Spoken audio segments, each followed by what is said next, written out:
Hi guys, assalamu alaikum wa rahmatullahi wa barakatuh. Ashama harka fuuni daawwattoota fi kabajamtoota hordoftoota Sa'aduu Show akkam jirtu nagaa fayyaan badhaadhinni milkaa'inni bakka jirtan maratti isiniif haa jiraatu jecha. Egaa warroonni maatii Sa'aduu hin ta'in haarawaa taatan kottaa maatii Sa'aduutaa itti dabalamaan isiniin jedha. Egaa Sa'aduun irraa maal qabattee dhuftee jechuun keessanii oolamuu Sa'aduun irraa cidha obboleessa keenyaa akkuma mata duree irratti argaa jirtanii obboleessa keenyaa Muktaartuu jechuudha. Baay'ee tokko cidha isaan dinqisiifadha jechuudha. Hedduu takka kan na gammachiisee jira. Yamanii beektaa Yamanii jira. Yamanirraa biyyatti galee Franki wayita jedhan kana hin amanne ture yaan durumaayyuu Franki nu godhanii butee deeme jecha dhaga'ennaan bakka Franki isaanii kanumatti deemaa jedhetumaan ilmu caalise jechuudha. Muktaar keenna baga gammaddee jechuudha. Baga gammaddee baga qe'ee abbaa keetii akkasitti aadaa Oromootiin faaya aadaa Oromootiin akkasitti bareechiftee siin jenna.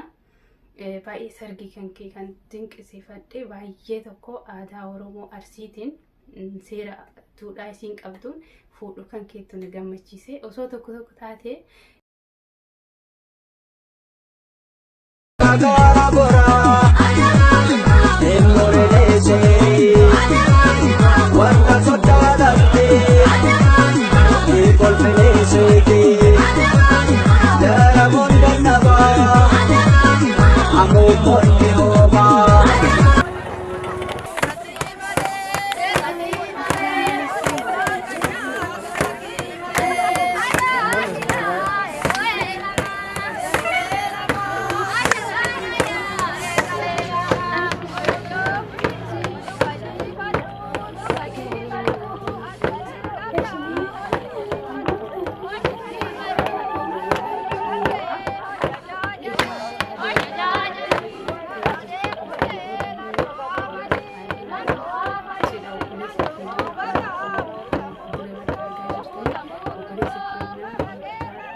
cidha isaan dinqisiifadha jechuudha. Hedduu takka kan na gammachiisee jira. Yamanii beektaa Yamanii jira. Yamanirraa biyyatti galee Franki wayita jedhan kana hin amanne ture yaan durumaayyuu Franki nu godhanii butee deeme jecha dhaga'ennaan bakka Franki isaanii kanumatti deemaa jedhetumaan ilmu caalise jechuudha. Muktaar keenna baga gammaddee jechuudha. Baga gammaddee baga qe'ee abbaa keetii akkasitti aadaa Oromootiin faaya aadaa Oromootiin akkasitti bareechiftee siin jenna. Baay'ee sargii kan kee kan dinqisiifadhe baay'ee tokko aadaa Oromoo Arsiitiin seera duudhaa isiin qabduun fuudhu kan keetu na gammachiise. Osoo tokko taatee veelloo barbaanna maarree jedhu ati veelloo hin barbaanne aadaa abbaa keetii aadaa haadha kan keetii ol fuudhu kan keetiif guddaa tokko galatoomii siin jedhan maqaa uummata Arsiitiin hundumaanuu keessattuu biyya haadha fi abbaa kootii biyya dhaloota kootii Keeshimoo yookaan Boolloo keessatti argamta jechuudha. Egaa ciini kee cidha milkii wajjii horaa wajjiin bulaa isiniin jenna. Du'aa isinii goonee jira jechuudha. Gammannee jirra. Baga gammaddanii hundi keessanuu hordoftoonni isallee hundi keessanuu baga gammaddanii isiniin jenna. Egaa asumaan qoodanne jechuudha. Miidiyaa kanarraan qoodanne jechuudha. Silaa bakka sanitti argamne baay'ee natti tola. Egaa akkasumas ijoollee hiriyoota Muktaar jechuudha. Galateeffachuun barbaada. Roobdarraa qabee jadiidirraa qabee hunda isaaniitirraafuu gizee dura Franki biyya yaadattanii Aminaa wajjin Frankiidha. Rooda wajjin Frankiidha. Biqaa hin amanne jechuudha. Buttaa inni butee deeme san hin amanne jechuudha. Garuu amma isaa fudhatee karaa manatti hin galu argee jennaan viidiyoo isaa qaqqabadhee dhufe jechuudha. Asumaan na hoffolchaa isiniin jecha jaalalaa fi kabajaa qabnuuf viidiyoo namaaf fuunee dhufne malee seeraan ala jechuudha. Viidiyoo tana isinitti akka toltu abdii qaba jechuudha. Xiqqishan waliin taphanne jechuudha. Asirraa taphanne gammachuu obboleessi keenya adda qoodannaa jechuudha. Daawwattootaa fi kabajamtoota kiyyaa dogoggorri jiraatee koomentii jalatti naaf kaa'an isiniin jedha. Dhiifama guddaa isiniin jedha. Egaa Muktaar baga gammaddee Aliif Mabrook baga gammaddee obboleessa keenya qaalii kabajamaa jaallatama baga gammaddee. Baga gammaddee baga rabbi kanaan sigee baga rabbi walisii qabee horii bulee waliin dagaagaa waliin horaa jedhanii nama eebbisanii miree manguddoonni keenya akkasii nama eebbisanii miti. Kanaafuu baay'ee tokko ciiniqee baay'ee nutti tolee jira, baay'ee nu gammachiisee jira akka gaariitti jechuudha. Baay'ee tokko irraa gammannee jirra. Sababni isaa maaliif aadaa biyyattii isaa, aadaa qe'ee isaa hundi isaatiyyuu baay'ee bootaa bareechisee jechuudha. Bakka bareedduu sii kenninee jirra. Akkasumas hundi keessanuu ijoollee keessattuu ijoollee Harargee dinqisiifattoota hiriyyaa jechuun akka ijoollee kanaati jechuudha. Qilee ati buutellee si wajji buuti jechuudha. Hiriyyaan dhugaa jadiid irratti hin arge jechuudha. Wallaahi jadiid baay'ee guddaa galatoomii. Hojiin inni hojjete baay'ee na dinqisiise. Bakka sanitti baqa wallaahi bakka ittiin na dinqisiise walumaan itti kadeemne ilaallotaa viidiyoo keessatti ni argitu jechuudha. Faana bu'ee jalqabarraa hanga amma wajji jiraachuun isaanii baay'ee nu gammachiisa, baay'ee nu boonsa. Maqaa Oromoo hundaatiin guddaa galatoomaa isin jenna. Wal jaalalli keessan namni fakkeenya akka walirraa fudhatu taasiftan jechuudha. Hundi keessanuyyuu guddaa tokko galatoomaa isiniin jenna. Horaa bulaa deebanaa. Egaa gamanumaan farda qabdii, qe'een abbaa kennaa farda qabdii, ashilaa qabdii, marqaa feellaa jira. Waan jiru guutuu waliin itti fufna jechuudha. Egaa sargii Muktaar kennaa bifa kanaan irraa qoodannee jirra jechuudha. Bakka jirru kanatti egaa mucaa horaa bulaa waliin jenna. Tateetu ta'urtu haasii taatu sin jenna garanumaa. Fardatu dafna jedhu waan biraatirallee fardichi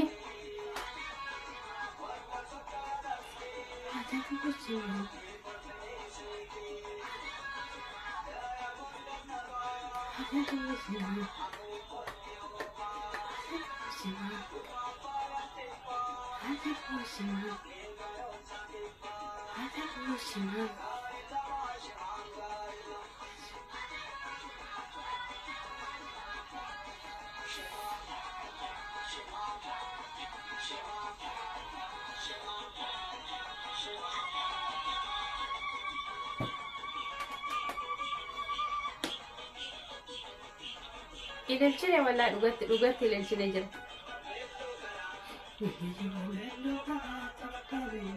Guyyaan lama deebi'u warraa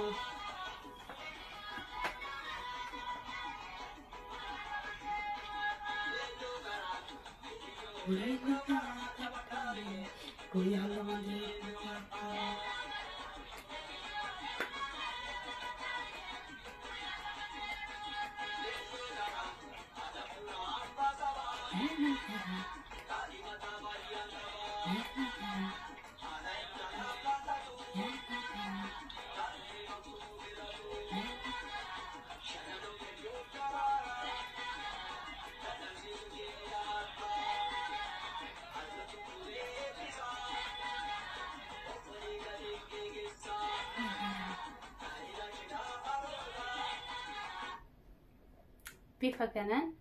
bifa kanaan fardi bichaan akka dinaatti tolan fardattiin natti tolte waan biraatirallee fardaa fi marqa affeelan kan jadiidillee wajjin affeelisan guddaa tokko galatoomaa isin jenna. Baay'ee tokko nutti agarsiisuu keessanii walla baay'ee tokko itti gammannee jira. Waan itti gammadan waan jaalatan dhaabbatanii daawwatanii egaa mucaan safuu isaa, duudhaa isaa, aadaa isaa jabeeffatee fuunan hunda keessaniif gammachuu qabna. Ilmaan Oromoo shaarambaa godhaa, laayikii, sabskiraabii godhaa. Nu faana turaa viidiyoo itti aanuttillee waliif dachaana jechuudha. Nu faana turaan affeerraa keenya kan yeroo hundumaati jechuudha. Akkasumas obboleeyyan tiyyaa namni akkaan galateeffachuu barbaadu roobdaa Rooda tuubii jechuudha. Rooda baay'ee galateeffachuun barbaada. Yeroo awwaalaatiif gizee piraank jedhan san gizee jarri warri fachiife warri gizee jarri booddee awwaala walaa dhugaa see baay'een gammadee rabbiin baga jara waliin jaalate jedhee amma mootu gizee duuba dee'uu qana rifadhe jechuudha qanisanii. Amma mootu bifa kanaan akkatti isin biratti argamuun kuni ana baay'ee tokko na gammachiisee jira jechuudha. Bifa kanaan akkatti bareechiftee uffata aadaa Oromootiin akkatti faayamtee misirroo wajjin dhaabattee ittiin cidha kana wajjin adda qoodattuun kan kee nu boonsee jira. Baay'ee ati dubartii kabajamtuudha. Baay'ee Roodaa teena durillee si jaallanna ammallee si kabajne si jaallanna Roodaa guddaa tokko natti tolee jira siin jedha. Akkasumas sammuummanni sargeen dhufaa jira. Qe'ee abbaa isaaniitti kun motoraan kun fardaan garmaamaa jiru jechuudha. Egaa aadaa biyyattiiti jechuudha. Aadaa biyyattiiti garmaamu tola jedhee raachuun garmaamu tola raachee. Muktaar baga gammaddee siin jenna. Baga fuutee galtee leenca namaa baga fuutee galtee sanyii leenjisoo diigaa foontu foonii dhiigaa jedhee akkasii sargi isaa keessatti akkas jechaan dhaga'e. Hooyyisanii taphatanii sanyii leenjisoo diigaa foontu foonii dhiigaa sanyii leenjisoo diigaa foontu foonii dhiigaa jechaan dhaga'e. Kanaafuu baay'ee si gammannee jira. Aliif mabruuk siin jenna obboleessa keenya qaalii. Egaa kun makiinaan kun motoraan kun fardaan ani osoo farda biraa hambisanii viidiyoo kana waraabuu ture jechuudha. Farda qabatuun isaanii ana na boonsee jira. Baay'ee tokko gammadeen jira. Farda jaaladheen jira. Farda jaaladhee jira ammallee marqa osoo waraabuu dhiisanii marqa osoo waraabuu dhiisanii ani aaree jira jechuudha. Egaa irra marsi jedhaniini irra marsi taphataa jiru jechuudha. Akkasumas baay'ee tokko waaw maashaallah isiniin jennee jirra. Maashaallah isiniin jennee jirra. Dhibbaan dhibbatti wallahi maalifi kan dinqisiifadha. Fardillee biraan dhabamne fardillee waan aadaa keessaa fardillee biraan dhabamne jechuudha. Bakka qorilleen kanuma dursanii jechuudha. Dhadhalleen kanuma dursanii jechuudha. Wanni hundinuu sanuma jechuudha. Marqilleen kanuma dursanii. Bakka itti marqaa itti dinqisiifadhee ittuma dhiisaa. Imalaala viidiyoo kana ittuma daawwadha.